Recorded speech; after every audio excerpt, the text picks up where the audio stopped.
High everyone, আসসালামু আলাইকুম। Welcome back to my channel Tania Rubel. আশা করছি সবাই ভালো আছেন, সুস্থ আছেন, নিরাপদে আছেন।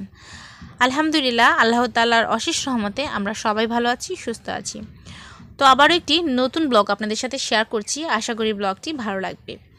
তো সকাল থেকে ব্লগটা শুরু করলাম। এই তো একদম সকালবেলা, কুয়াশা ঢাকা একটা পরিবেশ। এখন হচ্ছে বাজে 7টা। তো আমার ভাইয়া মাছ নিয়ে এসেছে প্রজেক্ট থেকে। এগুলো আমার ভাইয়ার শ্বশুর, মানে আমার তালুয়ের প্রজেক্টের মাছ। তো এখানে হচ্ছে 2টা বড় বড় রুই মাছ, আর একটা হচ্ছে গ্লাস কাপ না, এটা হচ্ছে ব্লাড কাপ মনে হয়। তো এই মাছগুলো এখন কাটবে। আরও নিয়ে এসেছে, আর কোয়েল পাখি নিয়ে এসেছে। আসলে আমাদের বাড়িতে কালকে মানে শুক্রবারে মেহমান আসবে। আমার আব্বুর অফিস থেকে আমার আব্বুর বস, তারপরে আরও কয়েকজন আব্বুর সাথে কাজ করে, তারা আসবে। তো তাদের জন্যই এই আয়োজন আর কি। তো এই তো সকালবেলা মাছ নিয়ে এসেছে, যেহেতু ভোর রাতের দিকে বজেটে মাছ ধরার জন্য খাওয়া দেওয়া হয়, মানে জাল খাওয়া দেওয়া হয়। তো আমার ভাই একদম ভোরে আজানের সময় চলে গিয়েছিল, তো সেখান থেকে মাছ নিয়ে এসেছে। আর এই প্যাকেটে আছে হচ্ছে কোয়েল পাখির রোস্ট করা হবে। তো আমার আব্বু চাকরি করে নোয়াখালীতে, তবে শুক্রবার থেকে তার ট্রান্সফার হয়ে গিয়েছে গাজীপুরে। তো সেখানকার আব্বুর সাথে যারা কাজ করে, তো তারা সবাই আসবে কুমিল্লাতে। তো আমাদের বাড়িতে তাদের দাওয়াত করা হয়েছে আর কি। আর তাদের সবাই বলেছে তারা দেশি মাছ খাবে। তো বিভিন্ন ধরনের মাছের আইটেম করা হবে আর কি। আর এই যে এই কোয়েল পাখিগুলো, এগুলোকে হচ্ছে রোস্ট করা হবে। তো আজকের ব্লগে শুধু এই কাজটা, অন্য কিছু ভিডিও করা হয়নি, কারণ আজকে দিনটা গিয়েছে মাছ, মুরগি, কোয়েল পাখি এগুলো কাটাকাটি আর বিভিন্ন মেহমান আসার আগের যে প্রস্তুতি, সেই প্রস্তুতি নেওয়ার পেছনেই আর কি কেটে গিয়েছে দিনটা। তো ছোট্ট করে একটি ব্লগ শেয়ার করছি আপনাদের সাথে, আজকে দিনটা কিভাবে কাটলো। তো আমার ভাবি হচ্ছে কোয়েল পাখিগুলোকে পরিষ্কার করে নিচ্ছে, মানে ছালটা ফেলে দিচ্ছে, আর আমি হচ্ছে মাছটা চেঁচে দিচ্ছি। ভাবি মাছটা টুকরা করবে, আমি শুধু একটা চামচ দিয়ে এটার যে আঁশগুলা এগুলো ফালিয়ে দিচ্ছি আর কি।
তো আমিও কিন্তু এই মেহমান আসবে তাই এখন এসেছি, নয়তো আর কয়েকদিন পরে আসতাম। তো ভাবলাম যে ভাবি একা মানুষ, ভাবিকে একটু সাহায্য করা যাবে, তো তাই চলে এসেছি আর কি। আর এই যে আমি মাছগুলো চেঁচে নিয়েছি। এই যে বড় মাছটা ব্লাড কাপ, এই মাছটা হচ্ছে 4 কেজি ওজনের। ভিডিওতে তেমন বড় বোঝা যাচ্ছে না। আর রুই মাছগুলো দুটা মনে হয় 4 কেজি।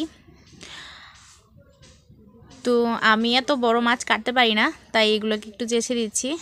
আর আমার ভাবি হচ্ছে এগুলোকে টুকরা করবে। আর এই যে কোয়েল পাখিগুলো পরিষ্কার করা কিন্তু শেষ, এগুলোকে ভাবি পরিষ্কার করে নিয়েছে।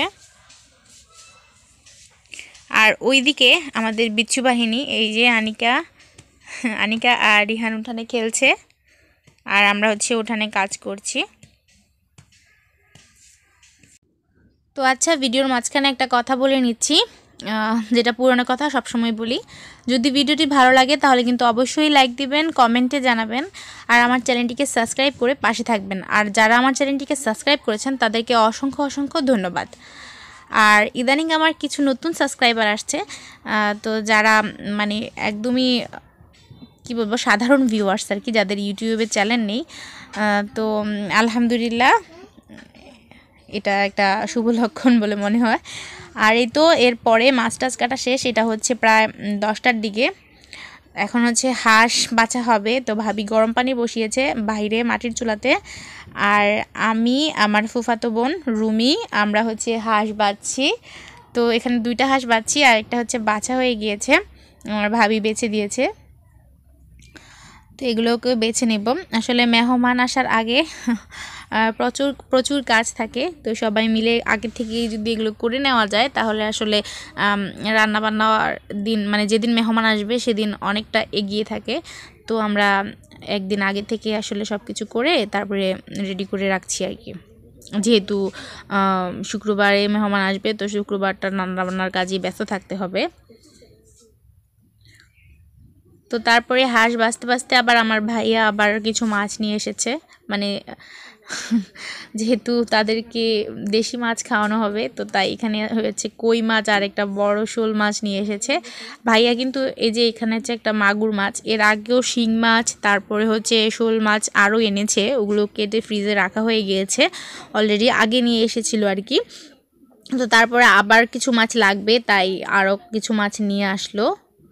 তো এই যে মাছগুলো কিন্তু একদমই তাজা দেশি মাছ, এগুলো হচ্ছে আমাদের এদিকে পাত্রে বা পজেটে হয় আর কি, একদমই টাটকা দেশি মাছ। তো আজকের ব্লগে কিন্তু তেমন কিছুই নেই, যেহেতু সারাদিন একটু ব্যস্ত ছিলাম, তো কাজে কেটে গিয়েছে, তো এই কাজগুলো আপনাদের সাথে একটু শেয়ার করলাম। তো তারপর সারাদিনে আর তেমন কোনো ভিডিও করা হয়নি, হয়তো বুঝতেই পারছেন যে মেহমান আসলে অনেকটা ঝামেলা থাকে, তো এত ঝামেলার মধ্যে আসলে তেমন ভিডিও করা হয় না। আর এটা হচ্ছে রাতে আবার ভাইয়া আবার কিছু বাজার নিয়ে এসেছে, এখানে কিন্তু রাতেও বাজার হয় বসে আর কি। তো এখানে পালং শাক, লেবু, গাজর, বেগুন, তারপরে এখানে আছে কাঁচামরিচ, টমেটো, তারপরে ধনিয়া পাতা, শসা, আদা, রসুন, পেঁয়াজ। তো এখন এই বাজারগুলো গুছিয়ে নেব, আর ভাবি হচ্ছে আদা রসুন ছুলে নিচ্ছে, রাতেই ব্লেন্ডারে ব্লেন্ড করে রাখবে। আর এখানে হচ্ছে মাছের মশলা, রাঁধুনি মাছের মশলা, মুরগির মাংসের মশলা, আর একটা আছে এইটা হচ্ছে মাংসের মশলা। তো এটা সব মাংসতেই দেওয়া যায় আর কি, গরুর মাংসের মশলা। তো এখন এইগুলো আমি গুছিয়ে নেব, আর ভাবি হচ্ছে আদা রসুনটা কেটে ব্লেন্ড করে নেবে। তো আজকে এই পর্যন্তই। যদি ভিডিওটি ভালো লাগে তাহলে কিন্তু অবশ্যই একটা লাইক দিয়ে দিবেন আর কমেন্টে জানাবেন। আসসালাম।